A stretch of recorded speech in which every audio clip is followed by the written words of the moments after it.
Premier ministre, moi... Comme on dit, Wahou Kilifo, Wahou le Voilà, centre. Wahou Kilifo, Wahou le centre. Le Premier ministre, et je l'ai dit, avec son franc-parler, il est animé de bonne foi. Quand on le voit, il fait tout. Parce qu'il a subventionné l'arachide de 205 à 305. C'est pour l'intérêt du paysan et de l'opérateur. Encore, il a subventionné aussi les huiliers. Parce qu'après avoir acheté l'arachide à 335, il y a un marge de 80 francs. C'est ça. L'État a fait tout ce qu'il devait faire sur ce côté. Mais ça reste la gestion. Il a mis beaucoup d'argent. Ça, on le reconnaît. Mais le problème, c'est un problème de gestion. Est-ce que vous êtes en train de nous dire que les ministres de l'agriculture et du commerce ont failli? Pour vous dire vrai, c'est leur part de responsabilité. Parce que le ministre du Commerce, à l'heure que je vous parle, les pluies hors saison viennent. Il nous dit que l'arachide ne sort pas ce pays d'ici fin février. C'est anormal. Il l'a dit. Malgré les injonctions du Premier ministre. Mais avant ça, il l'avait dit. Mais oui, mais entre-temps, ça devrait changer.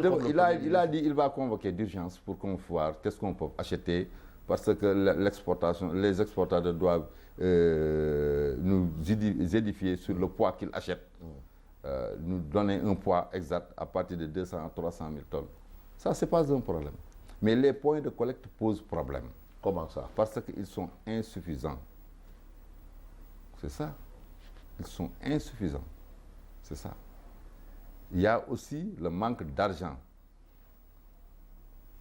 Si le paysan prend son arachide dans un point de collecte, après avoir criblé l'arachide, on lui donne un papier. Parce que l'argent, bientôt, avec 50 millions, avant midi, ça finit. On lui donne un papier. Mais bien sûr, si c'est fini, qu'est-ce que tu vas faire? L'opérateur n'est pas obligé à prendre encore, parce que si le paysan, si tu prends son arachide, il t'accule, il t'appelle de gauche à droite, il va même t'accuser. C'est ça le problème. Mais non, mais le problème aussi, c'est qu'il y a quand même cacophonie. Parce que le ministre lui-même vous dit qu'en 3 semaines, la Sonacos a acheté plus de 63 000 tonnes et plus de 800 camions mobilisés. 63 000 tonnes en 3 semaines. Mais ça, ce n'est pas une petite affaire aussi. En 3 semaines, la Sonacos a acheté. Ce n'est pas une petite affaire. Parce que la Sonacos, je ne dis pas le contraire, il a fait stocker 360 000 tonnes. Comment dire 60 000 tonnes, 63 000 tonnes. Oui. Je ne dis pas le contraire. Mais comment? Avec des conditions très difficiles. Mais oui, mais ils ont au moins eu de l'argent pour acheter 63 000 tonnes. Pour vous dire la vérité, il y a le problème. Voilà, tu as touché le nœud du problème. Le vrai problème, c'est qu'il y a un lenteur de paiement. La Sonacos a acheté presque, d'accord, il a stocké, il a fait descendre les 60 000 tonnes, il a reçu les 60 000 tonnes, mais il n'a pas payé les 60 000 tonnes. Qu'on soit clair. Ah bon, c'est à crédit? Bien sûr, il est à presque à 10%. Il a payé. Je peux dire. Sur les 63 000, il n'a même pas payé les 20%. Ah, pas Bouba Ndao. C'est le ministre de l'Agriculture qui le dit. Mais il ne peut pas payé. Parler sur la base de crédit quand même. Bon, non, crédit. Non, on paye mais d'une manière très lente.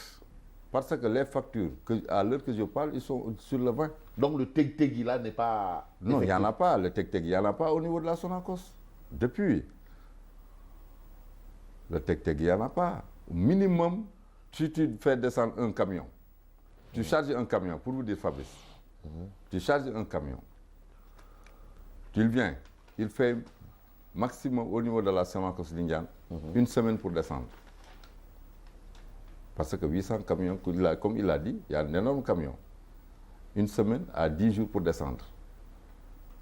Après, tu factures. Une semaine encore. Ça te fait 15 jours. Mais au moins tu reçois ton argent. Mieux vaut tard que jamais. Wow, d'accord. Mais la campagne, c'est pour combien de temps? Tu as pris des prêts bancaires. C'est ça. C'est l'argent des banques qu'on a. Ce retard-là, c'est l'argent des banques. Un camion, un chargement, tu perds 20 jours. Dans un mois, tu ne peux pas faire 2 camions à 3. Mais est-ce que c'est suffisant pour dire que vraiment les choses vont à pas de caméléon? Mais c'est la vérité, les choses à pas de caméléon, c'est la vérité. En lenteur, vraiment. Il y a aussi le problème des abattements, le problème de le rejet des camions. Il y a des gens, je ne sais pas d'où ils viennent. Ils viennent, un camion de 30 tonnes, tu prends 10 sacs, tu rejettes le camion. Pour dire qu'il y a du sable. Ils ne connaissent pas l'arachide. Tu vois la poussière, tu dis que c'est le sable. Ils ne connaissent pas parce que ce ne sont pas des paysans. Ils sont venus de Dakar et ailleurs. Mais bien sûr. À Dakar, il y a des gens qui connaissent bien l'arachide. Non, mais si tu descends, si tu fais verser un sac d'arachide, bien forcément il y a de la poussière. Mais est-ce qu'on a besoin d'être de Mbeleré ou bien d'autres ailleurs pour connaître l'arachide? Mais bien sûr, bien sûr. Pour connaître l'arachide, il faut être paysan. Parce que l'arachide, on le pratique. Il ne suffit pas de manger de l'arachide pour connaître l'arachide.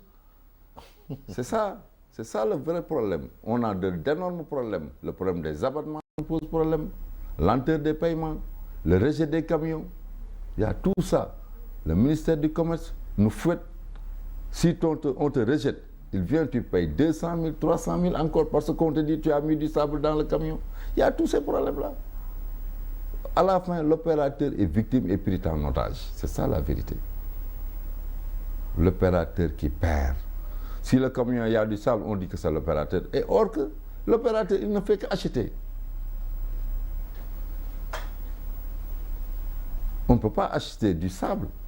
Comme le Sonacos ne veut pas du sable, il a des moyens peut-être, mais on n'a pas nous les moyens pour faire. Il n'y a pas beaucoup de criblage partout.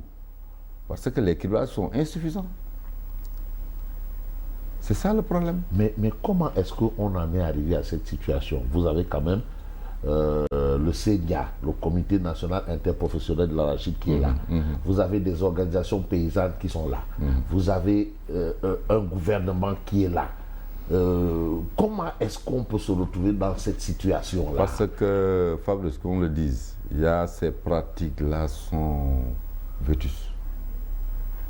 On doit faire, comment dirais-je, les assises de l'arachide, réformer, revoir les pratiques et les organisations. C'est ça le problème. Il y a beaucoup d'organisations qui sont là, c'est des organisations budgétaires, je ne sais pas. C'est ça le problème. C'est ça. Mais on parle de beaucoup d'organisations affairistes aussi dans le monde paysan. Voilà, c'est ça. Ouais, est-ce que la vôtre n'en fait pas partie? Non, moi je ne connais pas le ministre. Je ne connais pas le ministre du Commerce, je ne connais personne.